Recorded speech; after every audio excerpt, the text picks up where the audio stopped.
Hello and welcome to talkBULL, your weekly Premier League darts podcast with myself, Harry Durham, and two-time major winner, Colin Lloyd.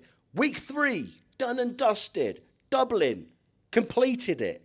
Gerwyn Price came out on top after beating Nathan Aspinall. It was a fantastic showing from the Iceman on the Oki. We'll look back on all of the action from the Emerald Isle, plus we'll preview the action ahead of Exeter for week 4. And to do that, we'll be joined by the voice of darts himself, Mr. Russ Bray. Before all of that, please remember to like and subscribe just down below to keep up to date with all of our darting content right here on the talkSPORT Darts YouTube channel.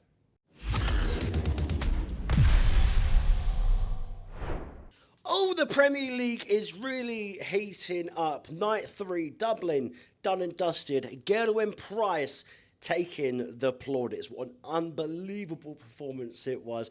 Beating Nathan Aspinall in the final, dispatching of both Luke Humphreys and Luke Littler.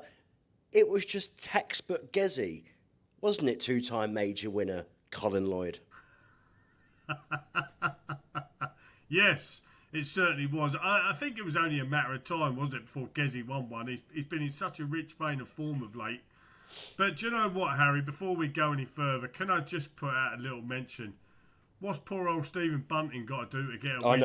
I know. You know, another 100 average and he's got beat again. He must be thinking, what am I doing wrong? You're not doing nothing wrong, son. You just got to keep plugging away. There's so much drama that we need to actually dissect. It might be like the first week out of the 3 where Luke Humphreys probably isn't that big of a headline. Littler, minuscule. I mean, there's a few bits and pieces we can discuss, like his lack of consistency, especially in the early legs on the trebles, which was really surprising. But then again, like we always say, you can't always be on top of your game every single week on the Oki.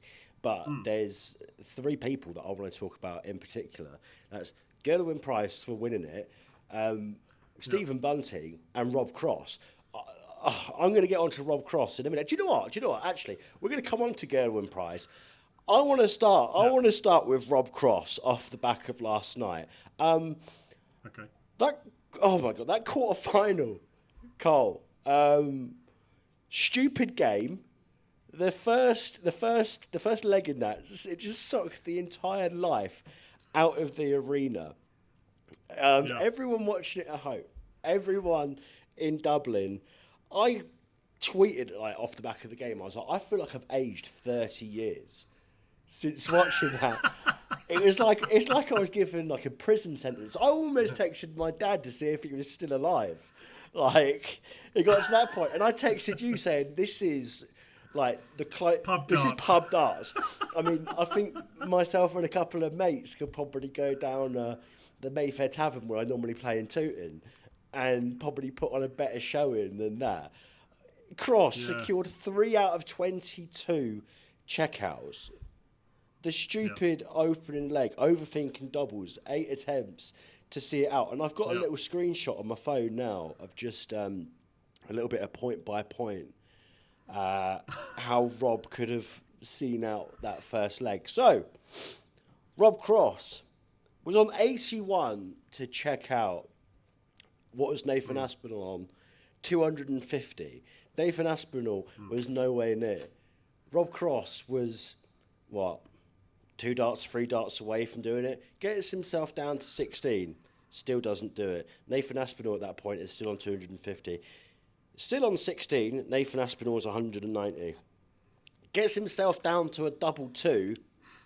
Nathan Aspinall's on 190. Remains on double 2. Nathan Aspinall's on 132. Goes on to a mad house. Nathan Aspinall's on 132. Nathan Aspinall then rocks up, hits 2 bullseyes, and almost wins the leg with a double 16. Oh, and also, he wins the leg at the same time as well. How the hell do you go from being that far ahead, almost an entire leg of 501 ahead of someone, and not see it out? It is mental. Do you know what, Harry? It's a funny old thing. You know, you could be in the practice room you're playing lovely, you feel really good, and you walk down onto that stage, think, yeah, I'm buzzing, I've been practicing really well, everything's going great. And when you have a leg like that, it absolutely sucks the life out of you. You think to yourself, and Harry, the thing about it is you start thinking about it and you start really overthinking. Because you think to yourself, how's it gone so well just there?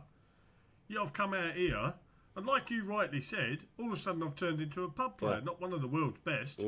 And before you know it, you start dwelling on it, and you're thinking about it, and you just start overthinking it. Instead of just, right, clear my head, restart, reset, let's go again. You can't help but think about it. But let's get one thing in perspective as well, that some people turn around and say with averages and all that sort of thing. Nathan Aspinall was won with an 85 average, and Rob Cross was averaging 5 points higher. Yeah. It's darts is just a mad game. It's a great game. We love the game of darts.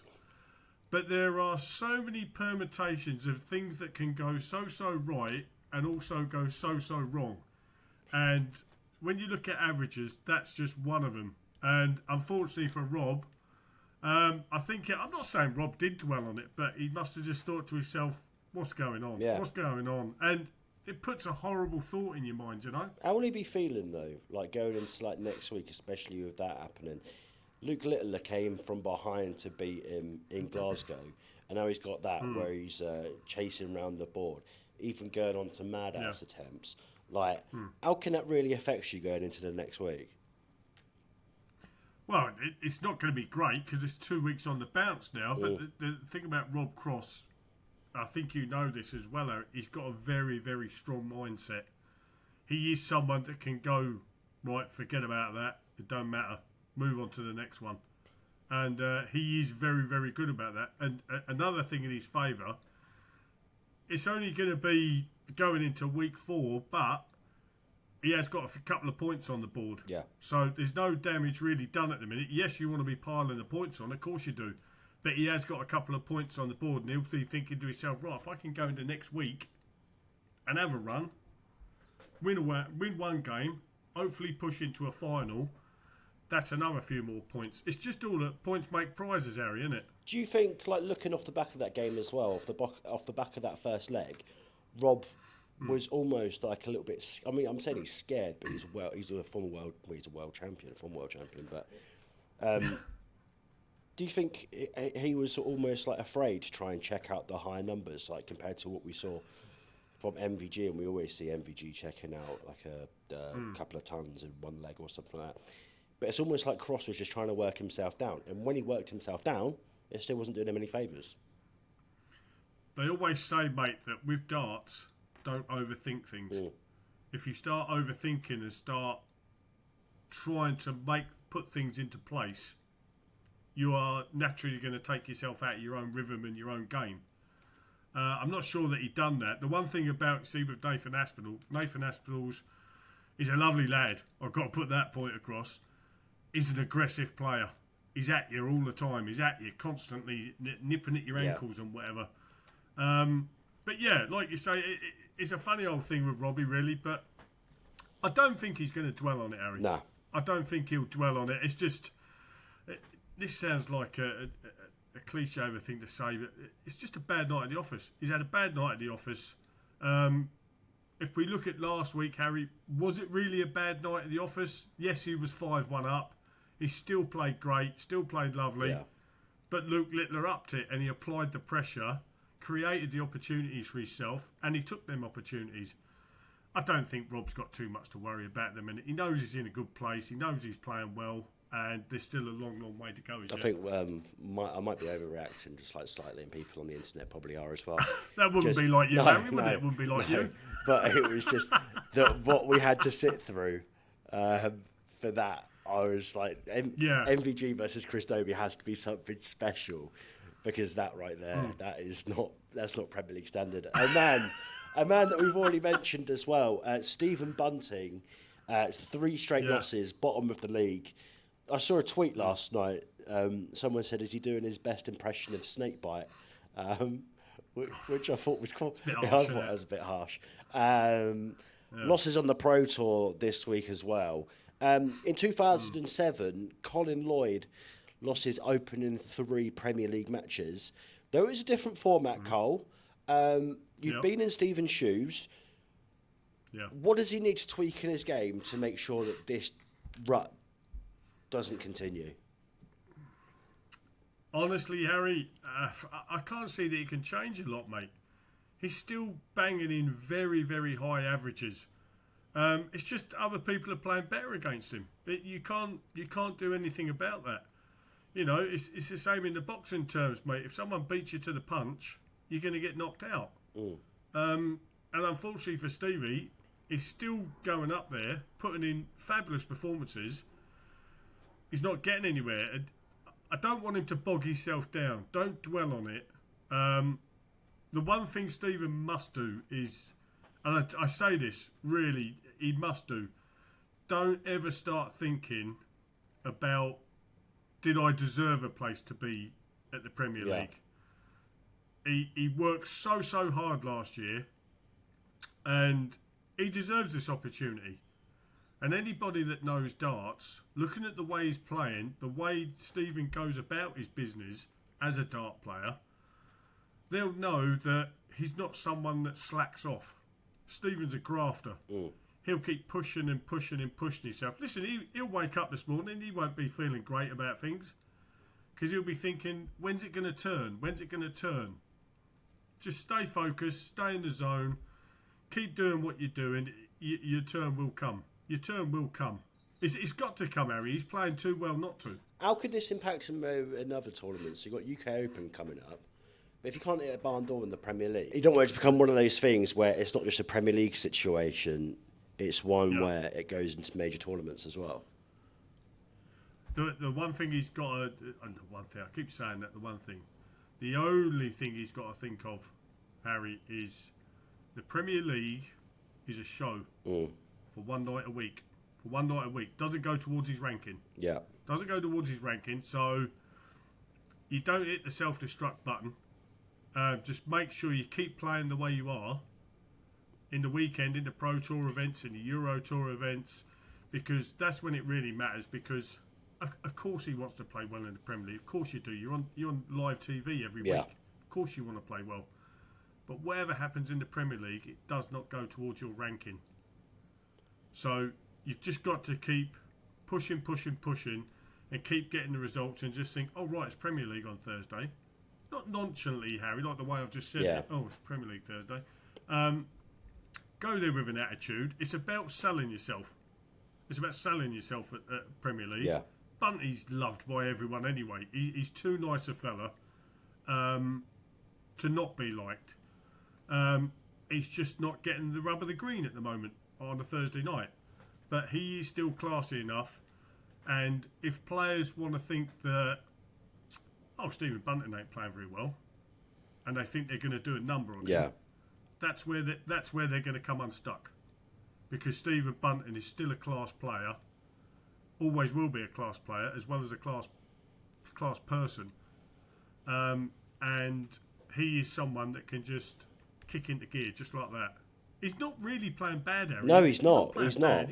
He's just not getting the results. Yeah, I completely agree with you, and I feel sorry for him that he's got a Mr. Littler in Exeter next Thursday. But at least he doesn't have a Rob Cross, who is record against him. I think Rob Cross would probably tip him over the edge a little bit. But listen, one person that we've mentioned already got points on the board for the first time in the Premier League so far this season, Nathan Aspinall. Like me this week, and a lot of people up and down the country, is a weird lurgy going about. Probably tell it. I feel great. I'm glad you feel great. Yeah. I've been bedbound for the last 3 days, but life could be worse. Yeah. Nathan Aspinall. Harry, look at that, look. What? You see that, look? So you see that? A tiny little violin. Yes, the smallest little violin playing just for you. So squeaky and cute. But what I will say, Nathan Aspinall, he said pre-match that he wasn't feeling 100%. He was feeling a bit under the weather. I mean, the Rob Cross situation was poor in that game. And I mean, came to Dublin with 0 points on the board. I think to get to that final as well against Gerwyn Price was, if you were, especially during moments of that game, if you were to show someone that had never seen darts before that game, it was almost like a case of, all right then, you hit 180, I'll hit 180. And like you said about Rob Cross last week, that double 18 that was his best mate, double 16, Nave, for the most part, was absolutely sensational on it. Yeah, very much so, mate. I mean, we keep going back to the Rob Cross game. Yeah, that was a very below par performance, but he does have that tenacious attitude that does Nathan Aspinall to think, right, I've got to push on. He'd have gone back up into the players' room, got straight back on the board, because he'd have been thinking to himself, right, I've got MVG next. Yeah. Which MVG is going to turn up? We're not quite sure at this moment in time. But he went up there and he stuck another 14 points, 15 points onto his average. So he was just around the 100 mark, where 99.6 something or whatever it was. And I think that spoke volumes. And he played so well in that game. He was right up for that final with Gerwyn Price. But unfortunately for him, it was just that step too far. But if he was feeling poorly and feeling a bit under the weather, he'll be over the moon this morning, Harry, with 3 points. Yep. He's not on 0 points anymore. 3 points on the board. He's in the mix now, isn't he? He's in the mix now. I mean, we've got Humphreys on top with 10, Price on 7, MVG on 6. So he's there and thereabouts, isn't he? So he's not gonna worry too much at the minute. He's there, and he's created a chance for himself, and now he's going to think to himself, right, I wasn't feeling very well, but I can push on now. If I can put in performances like that and get to a final when feeling under par, when I feel better, how much more can I do then? He's so much better as well when he doesn't have to think about the checkout, isn't he? Like, because I mean, he's had issues of injury, like slow releases and whatnot. But when he's in a complete and utter flow on the hockey, he could be one of the best players about, couldn't he? Well, he couldn't be one of the best players about. He is one of the best players about. You know, that year he won the match play, the year he won the UK Open and whatever, you know, everybody knows what Nath's capable of. But unfortunately for Nathan, it does get put out there about his little troubled injuries with his hand, arm, elbow, you know, all those sort of things. And we do see him go up, don't we? And he goes up ready to go and he step back. But that's the one thing about him that I really like about Nathan. He'll set to go, and then he knows it doesn't feel right. So the arm will come back down, he'll chuck the dart back in his hand, he'll take a step back. He's like geeing himself up, and then he'll step straight back up, and then it's set properly, and off he'll go again. And that's what makes him a class act. And he is just such a good player. And like you say, Eric, when he's in full flow, he's an absolute joy to watch. And the fella doesn't fear anyone. And that's what makes him so dangerous. He knows when he's on his game, he can compete with every player on this planet. And I think he put at least 2 fingers up to a lot of people that said that he didn't even deserve to be in there with the performance that he put in last night. But listen, the bloke that he came up against in the final, Mr. Gerwyn Price, nothing short of sensational, Cole, to be honest with you. Yeah. Like I mentioned at the top, beat the 2 Lukes. 5 wins in a row against Luke Littler. The Fish against Humphreys, the Shanghai against Humphreys to make it 3-2. And you've got to remember as well, he was 2-0 down to Luke Humphreys at the same time as well. Quality comeback. Also, 3 ton plus checkouts from Gerwyn Price against the world number 1. The semi-final with Luke Humphreys secured 6 out of 7 of his checkouts. Pro Tour already won this year. There's a different positivity with Gerwyn this year. And I remember he said to me in Belfast that the villain arc is over. Is 2025 the new year of Gerwyn Price? And if you could put a number on it, from what you're seeing right now, prediction from you, how many majors could he win this year if he stays in this form? Because he's looking like the man to beat at the moment, Carl. Yeah, listen, mate, you hit the nail right on the head. I think it's the return of Gerwyn Price. He's had his frustrations. He's openly admitted that, you know, he sometimes falls out of love with the game. Even though he loves the game, he's found it a chore a little bit. But he's also got to remember, Harry, that This is where he earns his bread and butter. This is what helps pays his bills and pays for the nice things in life. And what can you say? The man's an absolute class act. He's an unbelievably brilliant player. And when he's on full flow, I know I say it about a lot of them, and when they're in full flow, everybody's a joy to watch when they're in full flow. But Gezzy's just got such that sweet throw. It just dun dun bang, and it goes straight through. And when he's playing well, he's a joy to watch, Harry. Yeah, he's a joy to watch. And listen, majors. Again, it's a different ball game. But when he's putting performances like this on TV, you know he's up and ready for TV matches again. Yeah. Listen, match play, maybe the old racer as we call it. Listen, we know that he loves the Grand Slam. He didn't qualify for the Grand Slam last year, and he's a 3-time champion of it. So we know he loves that format. I think with Gezzy, with a lot of them, he's got it in his hand. He's got it in the palm of his hand. It's just a matter of which Gezzy Price turns up. Well, at this moment in time, Harry, this year, we've been seeing a better week after week Gezzy Price. Yeah. And for me, if I was still playing on the circuit, that would be quite worrying as a fellow top player, because you know what he's capable of. And like I said, he's just getting better and better each week, isn't he? And that's great signs for him. And it's ominous for all the other people that are around him competing against him. It's especially over the last sort of like 2 years or 12 months. It's been the two Lukes and Michael van Gerwen. But are we on the cusp of seeing the two Lukes and Gerwyn Price now? Yeah, well, listen, I think we're already seeing that, aren't we? We're already seeing that. It's not a case of are we going to see it? It's happening right now, and I think quite possibly there's a few others that are going to say, listen, I want a piece of this as well. But they've got to start getting the performances together. I mean, we haven't really touched on him, really. Let's have a little chat about Dobie. Dobie won on the Pro Tour. I mean, he's lost to MVG first game, 6-4. Yeah. He still had a 97.5 average. That's still world-class darts. The 154 that he knocked out as well was special. I don't think that really got spoken about enough last night as well. Yeah, so I think Gezzy certainly pushed himself into that chat about Littler and Humphreys, but just a little tiny bit below, Harry, just a little tiny bit below. There's a couple of other players as well that are saying, don't forget about us. We can still turn it on as well. We're getting results also. Then it had to be in that Irish green as well. I mean, yeah, the doubling. It's funny how the players do that. Yeah, they always get the coloured shirts on. I mean, Gerwyn last week in Glasgow had blue tartan on, which I thought was so brave, especially doing that in Glasgow when you've got Celtic and Rangers fans there. You can't really go for like a neutral red of Aberdeen or something like that.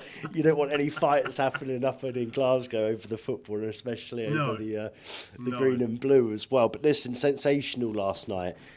Luke Humphreys, he won't be too disappointed waking up this morning. What I noticed as well, Cole, no fluffy hair from Cool Hand yesterday. So maybe he needs to bring the fluffy hair back. Yeah, maybe he needs to bring it back a little bit. But I want to talk about my... Have you noticed I haven't got fluffy hair this morning? You notice I've got a little bit of a spike. Yeah, I mean, what you got? A bit of VO5? Jules is doing a bit of TV later. Yeah, oh, yeah. That's where he gets paid the big bucks for looking that beautiful. If I was on half the money that them lot are on, I'd be in my villa in Barbados. Yeah, FHM will be coming to do a photo shoot. Yeah, I think... sorry, just to cut in. Right. I think last night, apart from a couple of little blips, obviously we'll let the Aspen Cross game go. I think it's starting to hot up a little bit now, isn't it, in the Premier League? Good night, good fans, great performances by players. Listen, it's really starting to build up to something now, isn't it? It's really starting to build. And I would say, Harry, as a whole, I would say players now between week 4 now, next week, and week, I'm going to say 8. Yeah. Players have got to be making a move. I've just now said about Bunty. Unfortunately for him, he's averaging hundreds and whatever, and he's getting beat. He's got to start getting points on the board. If you want to start pushing towards the 4, you've really got to start getting some points on the board. And I think the next 4 to 5 weeks are going to be crucial for a lot of players. Humphreys is in a good position, like we say. Price eased the pressure off himself with the win last night. Yeah. MVG's just tipping away. 2 points here, 2 points there. Littler, Luke's not a panicker anyway, is he? He just gets on with it. And let's be fair, last night he lost with a 99 average, wasn't it? I think he met Pitbull the night before as well. Do you know who Pitbull is, Cole? No. So Pitbull. Who's Pitbull? Pitbull sings Luke Littler's walkout song, the red light, green light, I'm ready to go. Oh oh. So they met. Well, I have to say I've never heard it sung like that before. Oh we oh. Well, they met the night before. So do you reckon? I mean, I'm not saying that this happened, but do you reckon Wednesday night, even though he's 18 years old now, do you reckon he partied like a rock star in Dublin Wednesday night and was feeling a bit ropey, Mr. Littler? That's absolutely fine, by the way, because there's probably not many opportunities in the world to go and party with someone like Pitbull.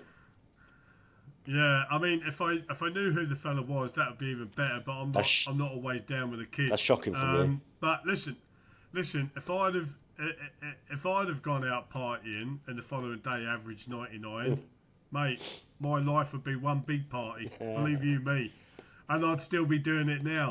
But no, I don't think so. I think Luke's a level-headed lad. He'd have enjoyed himself. He'd have loved it. That he'd have met the guy that sings his song, walk-on song out, and whatever. That'd have been great for him. But he's also only 18 years old. He's very professional about his conduct and the way he goes about things. No, I don't think he'd have partied. Well, maybe he did. I don't know. But I doubt it. He knows he's there for a job. This is his job. Pitbull's a singer, rock star, whatever he is. Luke Littler's a dart player, and a very good dart player at that. Before we speak to our guest, Mr. Russ Bray, I want to ask you a quick couple of questions on Michael van Gerwen. I thought he was going to offer more last night, to be honest with you. Not looking settled again against Nathan Aspinall. 3 weeks in a row, the opening 3 weeks, he's failed to reach the final. Pro Tour this week, he lost to an Irish care worker in the opening game in the Netherlands. Why does Michael just continue to overthink his game? Like, if you could almost study Michael van Gerwen's brain right now, step inside his head, what would you find out about his game right now? I don't even think Michael can answer that question. Honestly, Harry, I don't know. Is Michael practicing as much as what he should be? I know at one time he didn't. It was a little bit like Luke. Didn't really have to practice. He could turn up, and the game was there. Unfortunately, Harry, you can't stop Father Time, and things catch up with you. Michael's been a fantastic player. He's been almost godlike as a player. Some of the things that he's done on the dartboard will never be matched again. Yeah. But he's been around a long, long time now. He's been around a while, and perhaps, I'm not saying it is, but perhaps it's starting to downturn now. The consistency's not there anymore. You know, you'll see him throw like, say, a 13 dart and 11 dart, and the next leg he won't even be on a finish after 18 darts. Yeah. The next leg he won't be on a finish after 18 darts, and you think to yourself, we're not used to seeing that from MVG. I don't know. Is he lost that little bit of hunger? I think they're the only sort of things that I can think of, but they're only questions that he can answer himself, and that he can put right. Could time away help or not? I don't think so, Harry. No, because if you look at Michael, I think you know this yourself as well. Before you've even asked me that question, he loves spending time with his wife and the kids. He loves going on his holidays with the wife and kids. He has lovely holidays. And do you know what, Harry?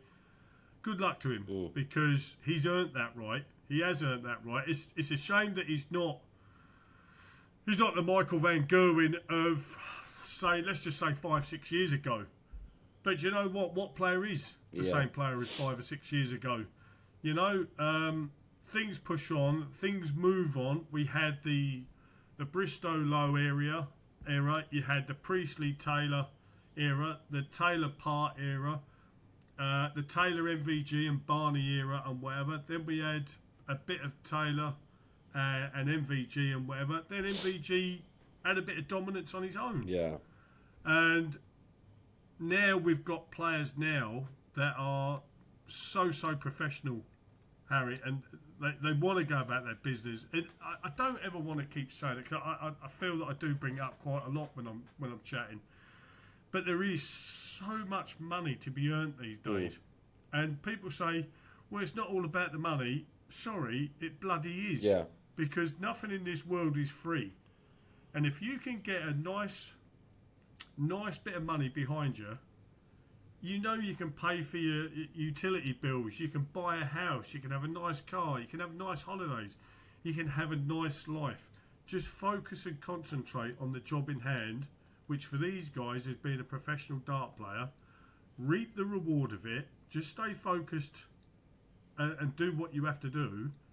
And then as and when the time comes, when it doesn't really work for you anymore, and in that I mean that you're not the player that you once were, you'll still have that nice little nest egg built up behind you because you took it professionally and you made a living from your job and you've done everything right, and then enjoy your life. And I think in some ways is that what Michael's doing. I'm not saying it is, but he loves a life away from the dartboard, yeah. and rightly so. He wants to see his kids grow up. He wants to spend time with the wife. And listen, good luck to him. I'd like to see him banging it again. Really, really, really banging it again. Yeah, I think we all would, wouldn't we? But, yeah, of course we would. But there's other players now, Harry, that have notched their game up another gear as well. And unfortunately for Michael, he's in that, when I just spoke a little bit earlier, like the Price Littler Humphreys, Michael now, unfortunately, in my eyes, people might not agree with it, he's part of that chasing pack now. And I don't think I'm wrong in saying that. I asked Michael when I was in Belfast, and I was like, how long do you think you've got left, even though you're only about 34, 35? But it's like, if his mind is in other places as well, like if it is like thinking about family, or he's travelling so much and he's away from home, Pro Tours, Premier League, here, there and everywhere. But I think for a lot of people forget about exhibitions as well. There'll be exhibitions every single weekend. And I think him and Luke Humphreys were in York and then Ireland the weekend before, or Wales. It must take like a mental toll on you as a player. But if you had to put a number on it though, when Michael van Gerwen was gonna, hang up his darts, we know Taylor went on for 2018 last year. Losing to Rob Cross when he's still in his early fit. How old's Phil now? 65. So 64, I think. I think 64, 65. Ballpark, 64, 65, circa. So he was still going on to his late 50s, and Michael still could have 20 years in the tank. But do you think you see it happening sooner rather than later? Maybe next 3 to 5 years. What, that Michael walks away? Yeah. Yeah, I can see that. Yeah. Quite simply because Michael's not a silly lad. Michael's been very good with his money. He stockpiles cash, and listen, he can still get a good fee for exhibitions and appearance fees and whatever. Also, Harry, what I didn't touch on is the desire. He's won everything in the game that there is to be offered, and he doesn't have to prove anything to the fans. The only thing that Michael, I think, has to prove, but likes to prove to, is himself. He just answers to himself, and when he does go up on the stage and puts in a bad performance, he doesn't like it. But I mean, who does?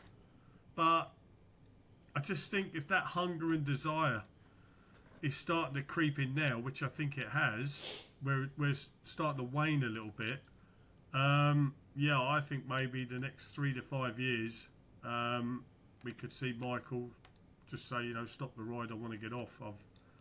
I've done my bit. Thank you very much. I've enjoyed it.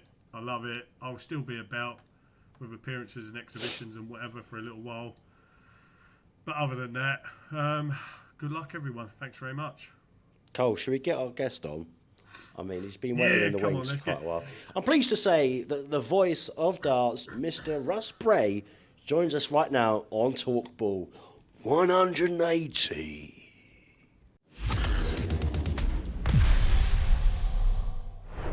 The voice, Mr. Russ Bray. How are we, sir? Yeah, we're really good. Thanks, Harry. How are you? All good, thank you. Nice to be reunited with Cole, or you know, it must be tough working with him all the time. I'll take the fifth. Love him for pieces, he knows I do. We've been mates for a long, long, long time. Both had 6 points. So good to see you, Lloyd, and I'll see you a little bit later on this afternoon as well. Brilliant, Russ. I'll look forward to that, pal. Yeah, drop up and see you, mate. Oh, mate. Russ, the Premier League, me and Cole say it's getting to the business point now. It's starting to get really, really juicy. But, I mean, the amount of years that you've worked for the PDC and you see how it's grown over the last 20 years, especially with Cole in the inaugural Premier League, do you still sort of scratch your eyes, scratch your head and just go, wow, I can't believe how big this tournament and how big this product has become in the last 20 years? Definitely. I mean, when I first done the very first Premier League back in Stoke all them years ago, you only had 2 or 3 players that could really win that actual event. You know, you've got 8 players here that could actually win it. We've had 3 weeks and 3 different winners already. So that's how good it is, and that's how strong it is in depth. So to see it grow like that from, you know, sort of humble beginnings to, you know, sell out arenas, 12,000, 15,000 people, I never ever envisaged that would ever happen. But goodness me, it's getting bigger and bigger. It'll be football stadiums next, that's for sure. Yeah, so what I was thinking this morning on the train in, I was like, has it reached its peak in the sense of like arenas and location? Because if you think about how, I remember Barry Hearn speaking on talkSPORT last week, talking about how the game's improving in Bahrain, how they're trying to make it bigger in the States. But it doesn't make sense to me that darts isn't already massive in the States, especially with people playing billiards and pool at the same time as well. Could you envisage like the next 10 years or so? And I know they already do the US Masters or whatever in Madison Square Garden in one of the little side rooms. Yeah. Could you really see the Premier League in sort of like the next decade probably doing a night at Madison Square Garden?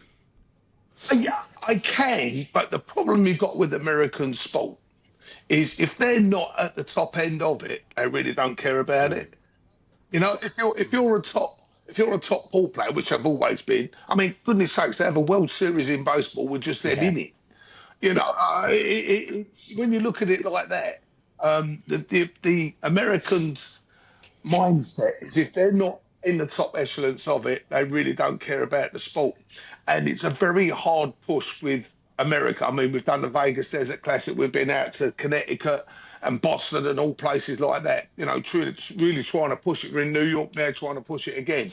It's getting there, but it's very, very, very slow process.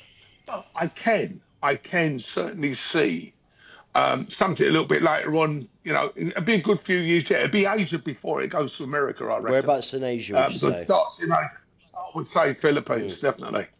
Philippines in the top, you know, the top 5 Asian players, you've got 3 Filipinos in it, and in the top 10 you've got 5. So, you know, it's very, very strong in the Philippines. It's a fantastic place to go to, and they've got the arenas and they've got the support as well. So there, and also I tell you where it's an interesting place to be India. Yeah. Over the next few years, that'll be another.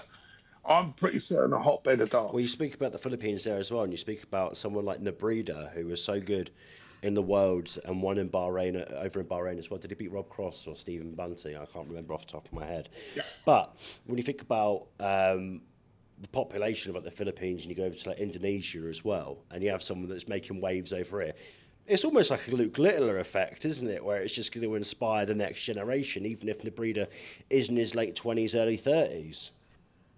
Definitely. I mean, you know, you can go down there. You've got Alexa Toiler. You've got Lawrence Ilagan, Noam Lipton. You know, these sort of guys that are more than capable of doing a lot of damage. You know, and yeah, it is a Littler effect out there because if if the Asians, same with America, but if the Asians are seen to be doing well, then it has a knock-on effect. So also they say Nebrida, Pala Nebrida did in the Worlds and in the World Series.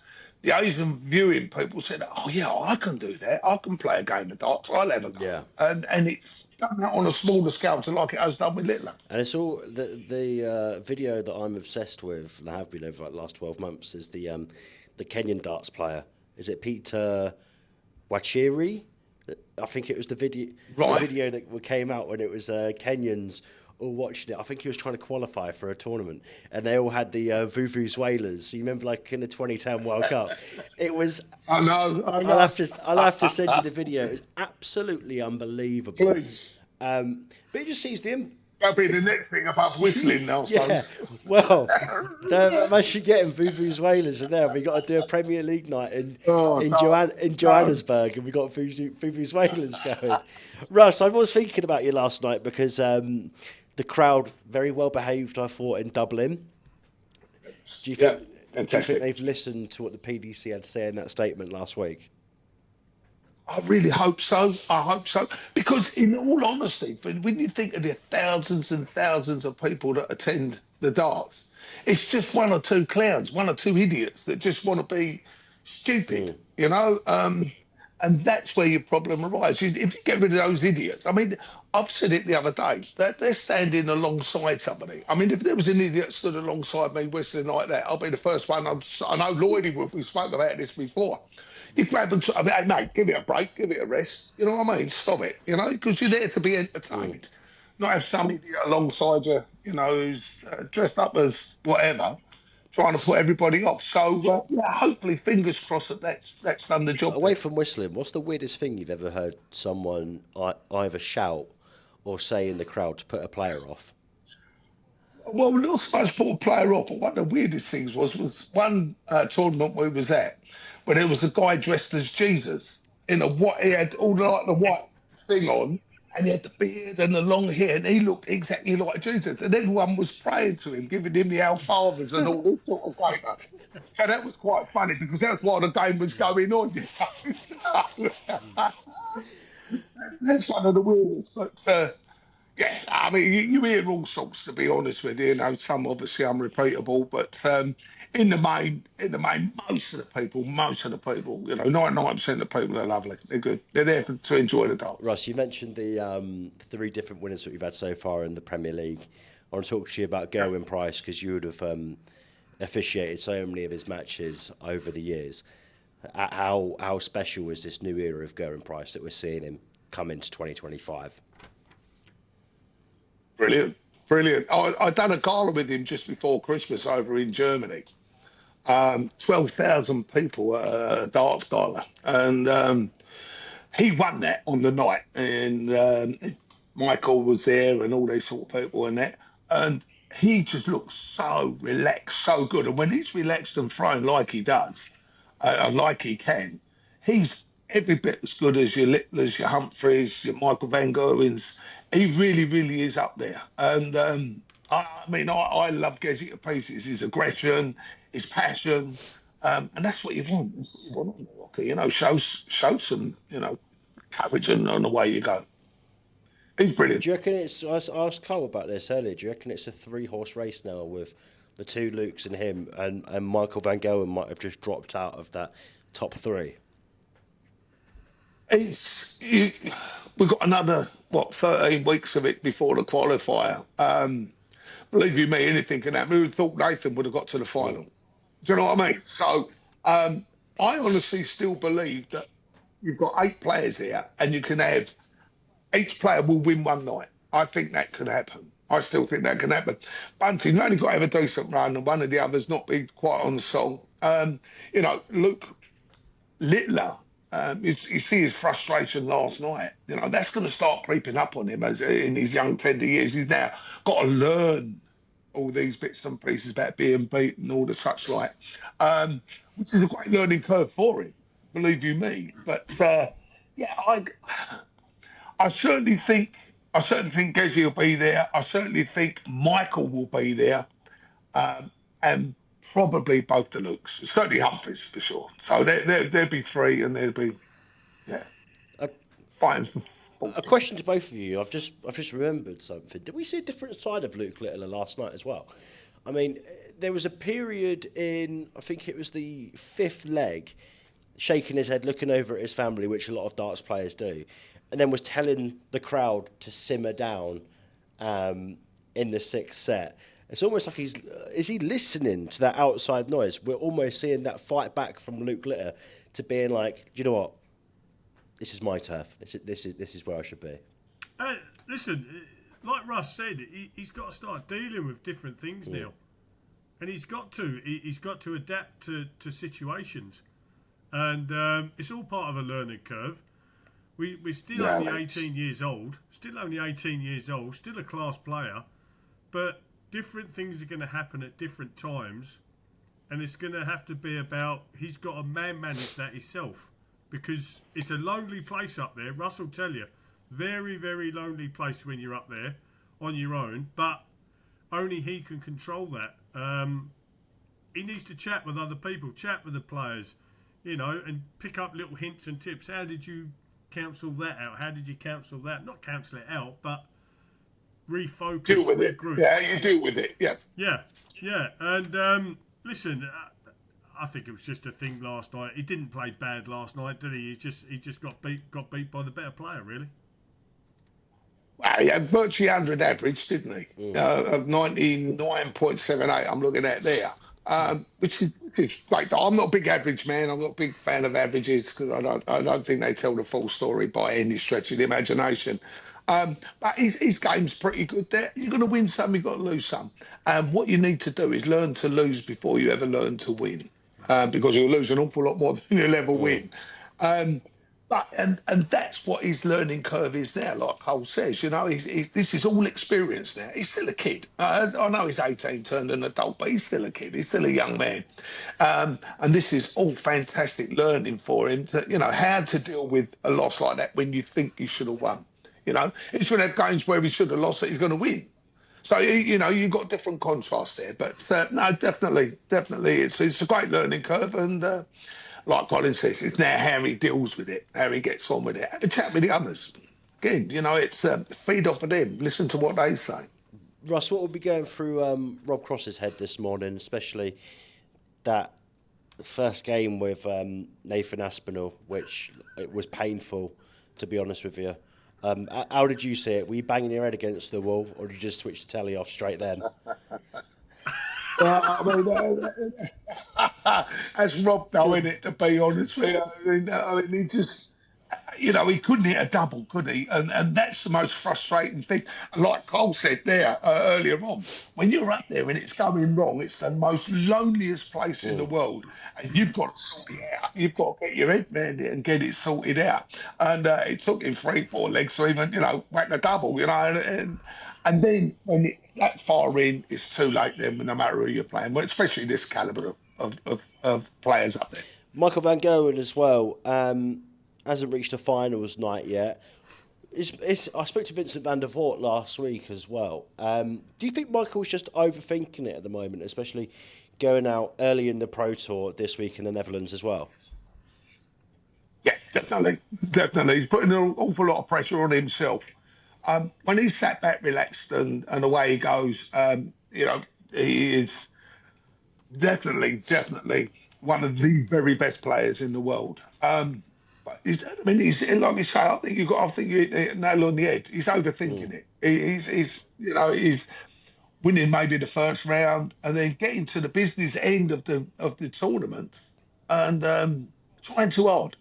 And when you try too hard, that's when you push and pull, and when your darts don't go really for you. And it's all in there, just a bit between the ears. Away from the Premier League, Russ, because I've met you a few times, I've never actually spoken to you about this, but the Russ Bray Pro Darts app, which you can a bit of promotion for you here as well.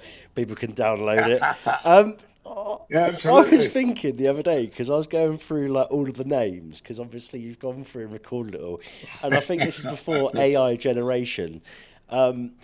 So some of the names that you've got here are just like bamboo apocalypse of you reading it out. So it's literally every single word from the alphabet. And I wondered the other day, did you literally get made to read out every single name that has ever been given to a human being for this app? Every name that's on that app, I've sat and done, and I've got to be honest with you, I've got about 6 A4 sheets of paper, both sides, with names and nicknames to record to put on That there. is Honestly, every amazing. single name I've done. Is someone literally strapping him to a chair and forcing him to say all of these names? All right, Russ, now you're going to say baked beans. It's literally that. Honestly, the stuff comes through from the guy that does it, Andrew Aisbit up north with Tig's apps. He's been amazing. I mean, the app's been going for something like 14, 15 years. And it's been incredible what he's done to it. I mean, all I've done in inverted commas is put my name to it and done the voices. And he's done all the hard work and everything else. But he will send the bits and pieces through. Like I say, I'll sit there and I'll look at it and I'll do them in banks of 20, put them in a file, and then send them over. So it's, it's, like I say, be bacon head followed by Bunting or something, It was, I'll be honest with you, one of my favourite moments of Christmas just gone was your Paddy Power advert, which was, I mean, they always hit the nail on the head, but your acting in that was absolutely sensational. It was Oscar worthy, my friend. Yeah, I tell you what, I so enjoyed it. I flew over to Dublin. They actually flew me over to Dublin. And we filmed a lot of like the classroom one, and we filmed the library one over in Dublin. But the snooker one we done at Leicester because they had the tournament at Leicester, the Open or whatever one it was. And so that was like the final thing. I'd just landed from Finland that morning, drove straight to Leicester, and we filmed the snooker bit, and then obviously I went off home. But such good fun, and they are so professional and so good at what they do. It was lovely, brilliant. Brilliant. Right, Russ, before we let you go, what's the rest of 2025 looking like in the world of Russ Bray? What can we expect? People think I'm retired. You're not retired. That's the thing. You just work up. You just put a suit and a tie on, and you're upstairs at the PDC now, mate.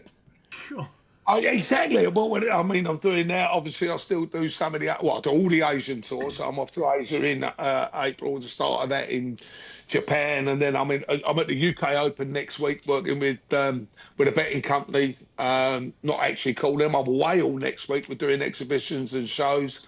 I'll give you some idea, Matt. Seriously, 2019 was my busiest year that I ever had. I was home indoors for 61 days. Last year, 2024, bearing in mind I've stepped down, not retired, stepped down from all the majors, so I don't do the World Championships anymore, I don't do Grand Prix, Premier Leagues or anything like that, and I was actually home for 82 days last year. Bloody hell. And this year, seriously, it'll be probably similar sort of thing.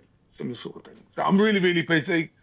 But do you know what? I'm absolutely loving it. Enjoying myself. And that Ferrari's not going to fill itself as well. Well, it's if you like to call a smart car a Ferrari, we'll go with that. Russ Bray, thank you very much. Take care, pal.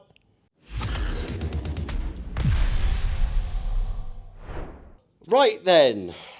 Night 4, next Thursday, Exeter. I mean, no disrespect to the people of Exeter, but I mean, we have Belfast, Glasgow, Dublin, and then we go Exeter. And I remember MVG saying to me, he was like, I absolutely hate going to Exeter. And it's like, I've always thought it's such a random stop in the Premier League. But what? Michael Van Gerwen versus Rob Cross kicking us off. Gerwyn Price versus Luke Humphries. Tasty. Chris Dobie versus Nathan Aspinall. Stephen Bunting versus Luke Littler. Lloydie, any early predictions so far ahead of next week? Well, do you know what? The way things have been going, do you see the winner coming out of Humphries and Price? They're both playing great. Littler versus Bunting. will Bunting get his first big win against one of the big players? Listen, I'm going to go with the way he is at this moment in time. I think the winner's going to come from Luke Humphries and Gerwyn Price. That's my pick for next week. I think the winner comes from one of those two guys. We've already said about Cross. He can't kick off and start next week like he did last night, because it's going to be a similar result otherwise against MVG. Aspen Dobie, that could be a good game. You know, the coolness of Dobie, the smoothness of Dobie against the guy who's bouncy and at it in the Asp. I think the Luke Littler Bunting game will be a cracker. I'm looking forward to that one. But the one that tickles my taste buds is Luke Humphries and Gerwyn Price. We already got a taster of that last night, didn't we? So to have it as an opening game next week, that will be absolutely amazing. The top two coming face to face with each other in the quarterfinals of the Premier League. Next week in Exeter. This is how the Premier League table is looking, by the way. At top on 10 points, we have current world number 1, Luke Humphries. Second, Gerwyn Price. Number 3, Michael Van Gerwen. Fourth, Luke Littler. Sixth, I can't even do my 1 to 8s. Fifth, Nate, it's that fever, I'm telling you. It's fever dreams. I can't really see stuff properly at the moment. Fifth, Nathan Aspinall, who picked up his first points of the Premier League in Dublin. Sixth, Chris Dobie on 3. Rob Cross on 2 in 7th. And rock bottom, Stephen Bunting, 8th with 0 points. Come on, Bullet. You can do it, my friend. You can do it. From everyone here at talkBULL, we believe in you. Lloydie, thank you very much to everyone that's watching this on YouTube. Please remember to like and subscribe just down below. Leave us a comment. All of our watch-alongs will be coming next week for Premier League Night 4 in Exeter. An unbelievable lineup of commentators and pundits to take you through all of the action. See you later.